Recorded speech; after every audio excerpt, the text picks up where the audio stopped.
welcome to another episode Between Dollars to Dreams. We're happy to be here with you. And of course, we're here to answer your question. And the question that you asked us this week was, should I pay my debt off first or should I go to savings or investing? What is your answer? Well, my answer is it depends. But here's what I always tell clients and also students. If you want to find out if your advisor has your best interests in mind, Yeah. watch how he or she answers that question.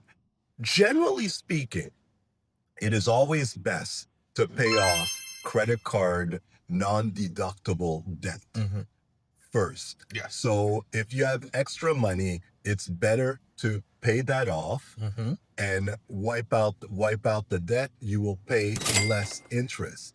But you also have to remember, most advisors, myself included, how we get paid is when you invest the money. So the more that you invest, the more that we could earn, let's say, as a commission. Yeah. But we are bound by fiduciary duty to always do what's in the best interest of our clients. Not in the best interest of Pierre, but in the best interest of my client. Yeah. And generally speaking, paying off that debt will most likely be the better option. Right. And that leads us to talk about then the debt that are, as you said, the credit cards, the non-deductible. So that leads us to the conversation that we might have had in other episodes before about debt that are good and debt that is not good for us. And, the high interest, the credit cards, those are debt you don't want to have prolonged for a long period of time because what's going to happen is that the interest, 24%. My goodness. So, those are the banks, and then you have those commercial credit cards that you get that are even go all the way up to 26%. So you want to get those out of the way. But then you have some debt, right? Like you have mortgages that build equity, that eventually gives you an asset and that you can utilize. Those are some of the good debt that you can have, but you still have to pay them. Yeah. So one, the bad debt, which is definitely your credit card debt that you said. So on average, so let's say it's about 21.9 up to 24.9%. For me, or as an advisor, to advise you that if you have, let's say, $1,000, that in order for you to be better off to use the 1,000 and pay off the debt instead of using 1,000 and saving, I would have to generate a return of over 30% pre-tax for it to equal about a 21% after tax. Yeah. Right? So what's the likelihood that in a 1 year, in a 6 months, in a 1 month period, that I could generate 30%? Unlikely. So if that's the case, pay off the debt. It will reduce your debt load. It will reduce your expenses, increase your cash flow. And then in the future, with that increased cash flow, we could use the extra money to now start investing. And one of the things that you want to be careful with when it comes to debt is that if you miss payments, it's going to have a significant impact on your credit score. And then you seeking future debt, maybe good debt in the future, that might be an issue.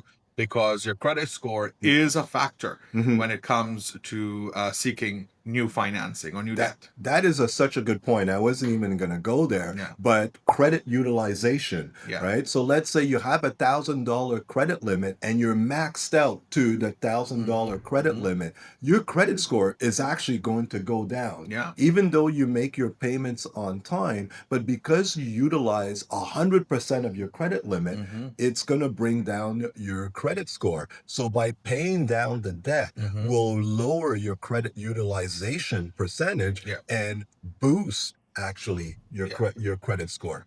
And though debt is easy to acquire, like you can get a credit card by just walking in probably into a financial institution or into a store or whatever. But managing, being responsible with your debt is so very important. Once you can pay off your debt early, Mhm. that the interest that you would have had to pay on the debt, or the amount that, and if you keep paying minimum, it's not going to eliminate the debt. Goodness gracious. Right? Yeah. It's not eating into the principal Mhm. of the debt. Mhm. So you want to be able to pay a chunk of the principal as well.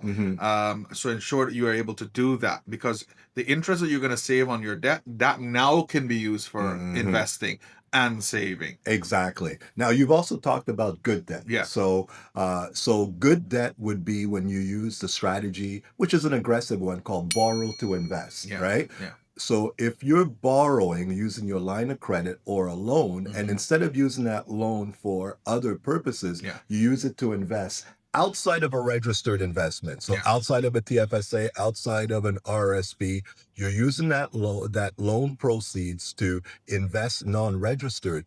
The amount of interest that you pay towards that loan could you be used to reduce your income and deduct against your income. Yeah. That is good debt. Yeah. Bad debt is using that loan and going on vacation Yeah. with borrowing and going on vacation Yeah. with the loan. So if you do that, which we don't condone to do, Right. but if you do that, pay off that debt as soon as possible. Yeah. Because with debt, don't think that you can go to one financial institution and then hide it Yes. at another financial Yes. institution. It Yeah. follows you around. It's like a bad shadow. It's like Pierre On the right? golf course. On a golf course. It's like a bad shadow.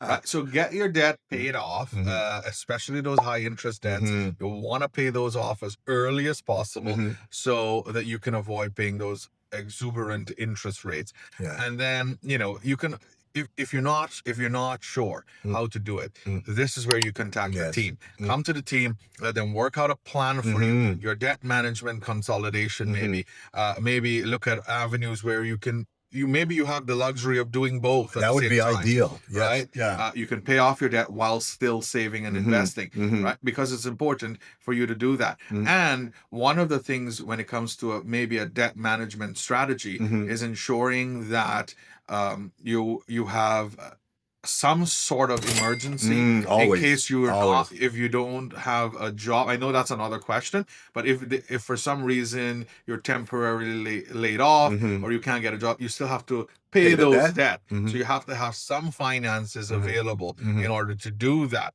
But once you can, paying your debt first should be priority. Always. Yeah. So that should be when you have debt, or you're going to acquire debt, first you have to ensure that there's some sort of money there available just in case of emergency. And if you're taking on big debt, we always talk about insurance, having that safety net, Exactly. especially with big expenses like mortgages. Definitely. So, I mean, to basically kind of wrap up, if you could only do one thing, pay off the debt. Yeah. Of course, if you could do both, that would be great. But I would always say, pay down the credit card debts first. Yeah. Hopefully, that will reduce your monthly expense bill, increase your cash flow, extra cash flow, use that to invest. At the very least, if you're not able to invest, put that into an emergency fund just in case for the future. But pay off the debt. Pay off the debt and don't miss the payments. Exactly. Because it's going to affect your credit score.